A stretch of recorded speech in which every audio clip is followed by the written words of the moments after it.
Welcome to Scott Alexander Art. Thanks for watching. Today's video is all about painting like Van Gogh.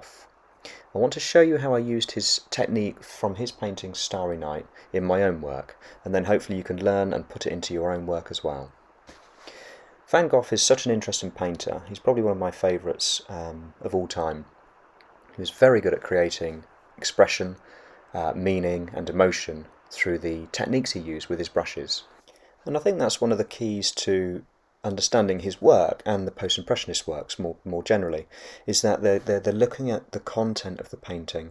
They're looking at the colours that they use to give expression to the emotional meaning that they are feeling and thus, want you to feel as the viewer. And that's the aesthetic is elevated above the realistic scene. So if you look at a realist painting, you'll see a beautiful landscape and you'll see it exactly for what it is.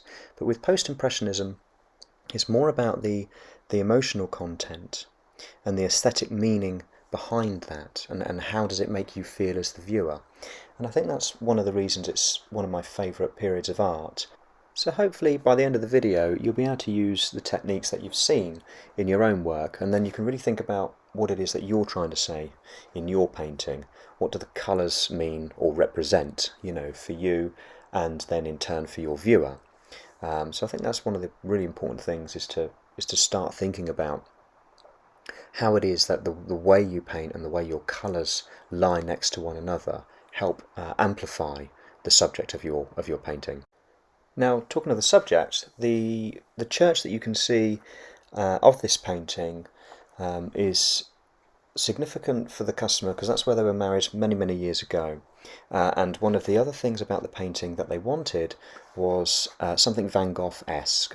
So that's why I thought it'd be really nice to paint this church scene at night, implementing Van Gogh's Starry Night sky. I thought that'd make a really nice, visually interesting painting. Okay, just to show you the colours then that I'm actually using. So starting from the left, you've got phthalo blue, red shade. That's a really lovely rich blue, and in some of the darker foliage there on the left of the painting, that would be used with that lovely phthalo blue colour. And now starting next to that is the cobalt blue, very popular blue, lovely to use for sky painting. Titanium white, and then I've got lemon yellow. Next to that, the smaller tube, that's cadmium yellow light, and then I've got a luminous yellow and permanent rose. Now the luminous yellow, you can see I've already used it in the areas of the light that you can see, or the lamp, sorry, and then you've got the window light. That's coming through luminously already, and then I've got where the moon has started to take form next to the church. I've started using some of that luminous yellow already. Now, just to move the painting along a little bit, just so you can see how this is sort of coming together a bit more. Now you can see I'm painting on top of a yellow canvas, so I just used some acrylic even before the sketching stage, because I like to have an underpainting there already, because I think when you're painting on white there's a tendency to feel that you've got to cover up all the white with paint. But if you look at some of Van Gogh's paintings, you can see even if you look in a book, a reproduced picture, you can see the canvas underneath is still coming through in different places, and again that almost becomes in itself its own colour and its own contribution to the overall painting that you're creating. The brushes that I used mainly for this painting, particularly the sky, is just a round brush, round size 2 or 3. You could go up to a size 4. You could probably use a filbert or a flat, but I just find that the kind of the sweeping motion that the round brush helps to create really goes well with the swirls in the sky. So what you're looking to do, as you can see what I'm doing here, is just little dabs and sweeps of colour. Always be thinking about mixing up your darks and your lights in this painting, or in this way of painting. So if you had your own canvas at home, a landscape would be perfect for this. If you're just thinking about doing just a portion of Van Gogh's Starry Night across the sky, a landscape painting canvas, would be absolutely perfect. And what you're just looking to do, don't worry about replicating exactly what you see, particularly if you have his painting out or you've printed it off as a visual aid. Don't worry about making it exactly the same, because you're wanting to obviously use his technique, but create something for yourself and take ownership of the patterns that you want to create. So just almost sort of really go free and just experiment with what you're doing. As you can see here, I haven't really got a plan necessarily of where these blues and lighter blues and darker blues are going. It's just something that I'm just moving around freely and just. It's not that there's not much care there. It's just that I'm liking and enjoying the process of just going free across the canvas. So with the blues, you only really need a darker blue, a lighter blue like the cobalt, and of course you've got your whites there as well, so you can just add the whites, so you can just gradually build up the different colours and the different shades of blue as you go through. And then of course what I'm doing also is adding some yellows as I go across, and that's going to obviously help create the moonlight and the stars, and that's going to help bring a cohesion between the colours. You know, if you've got the yellows, it's going to give you the greens, and it's going to help transition between those colours, the different blues as well.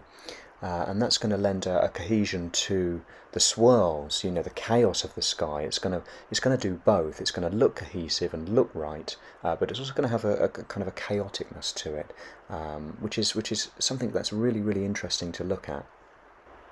So I've just moved the painting on a little bit more, and as you can see, I've got a mixture here then. So I've got the darker blue, that's that phthalo blue, going in, and that's sitting next to the cobalt blue, which is cobalt from the tube, but also with a little bit of white mixed in. So you can see that you're creating a dynamic, you know, it's visually interesting, particularly how the blues work together, the dark and the light. And so you just go through swirling round, always conscious that each brush stroke is directionally going in the way that you want it to.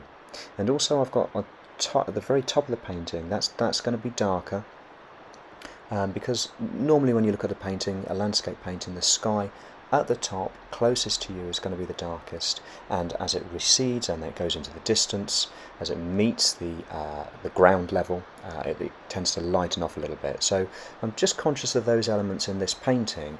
Although it's not one that has a lot of depth, I still want to just keep those fundamental elements together. So darker at the top, and it's going to be lighter at the bottom.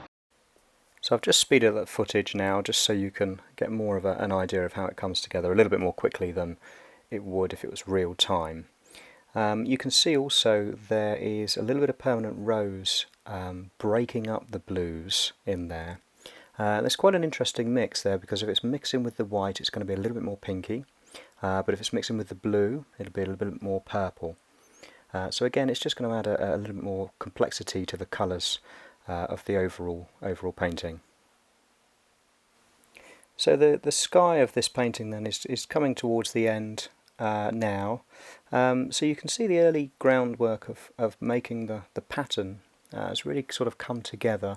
Initially it might feel that, you know, you're just putting lines in random places, but if you keep working at it, it'll eventually come to a cohesive whole and look really good.